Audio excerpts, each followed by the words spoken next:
My name is Tom Colbert, C-O-L, B as in boy, E-R-T. Colbert just like Stephen, but not as funny. So, sir, if you could just give me a recap of the press conference today. What are the main points that you'd like to make? What's critical to know is that we have 95 pieces of evidence gathered by the first ever federally led retired FBI agent task force.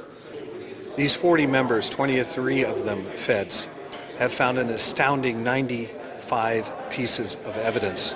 Every type of evidence you can imagine, forensic, testimonial. I mean, it just numbs me how much we have. We brought this to the FBI through an intermediary that we had 95 pieces of evidence to bring them. They not only refused to look at it, they closed the case in the same statement. We knew that we had something that they do not have, and we presented today evidence that the audience and the FBI don't know. It's time for the FBI to step up, meet with us, and we'll be happy to turn over what we have and see if Mr. Rackstraw could be D.B. Cooper. You mentioned you guys actually have DNA evidence, is that correct? We have DNA evidence from a lick stamp envelope that we believe was mailed by our suspect posing as another man, a Swiss chalet owner in Switzerland visiting this country. He was posing while living for 5 months in the hijack area. We took that DNA and a water bottle from our suspect, Mr. Rackstraw. We took that to a lab, and there are 3 alleles that match on each. While one is a mixed sample, we've been told this does not discount Mr. Rackstraw, and there have been murder cases that have been qualified on this amount of DNA. We would like the FBI to look at our DNA, compare it to the letters written by alleged D.B. Cooper, compare it to the tie they have, compare it to the hair samples, the cigarette butts we believe are profiled at the Bureau. This is all about doing what a citizen should do. Look at us as a neighborhood watch group, bringing evidence forward. Would law enforcement refuse to talk to a neighborhood watch group? That's in essence what we feel like here with the FBI.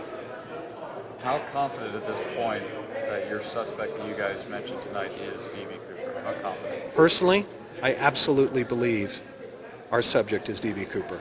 And that's what your cold case team has quantified? Every one of my members says they should reinvestigate this. There is too much evidence to ignore.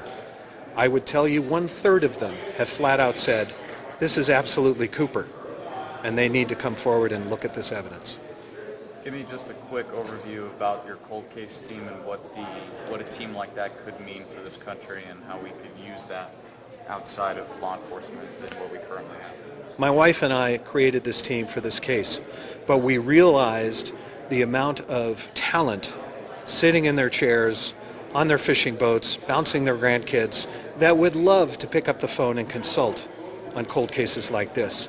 My wife and I absolutely believe there could be 50 teams like this in all 50 states, led hopefully by a former FBI agent, who could go through these cold cases and help eliminate the growing amount of unsolved murders. There are no more cold case teams, in fact, in major departments. There's not enough tax dollars for them because there are too many hot cases, never mind cold cases. That is why this needs to be multiplied, and to help answer the public's cry, if you will, of pain that they're receiving rejection from no interest after 72 hours. We can help them. Being able to basically determine who D.B. Cooper is would be a prime example of what a capability could be of a team like that. We would love the D.B. Cooper case to be solved by this team, but this is not resting on that for the 50 teams. If we solve this, wonderful. If we don't, this brain power has to be utilized. I mean, it has the touch for me of my parents and the can-do generation of World War II, who built the bombers and the tanks to end the war.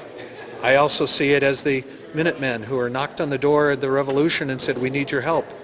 I had a great-grandfather named John Cosgrove who picked up a billy club in New York City and became a volunteer patrolman when there were no police in New York at the turn of the 1800s to 1900s. I feel his blood in me. I feel my dad's blood as a volunteer with various civic groups and law enforcement, and here my wife and I are continuing that family legacy I'm so proud of.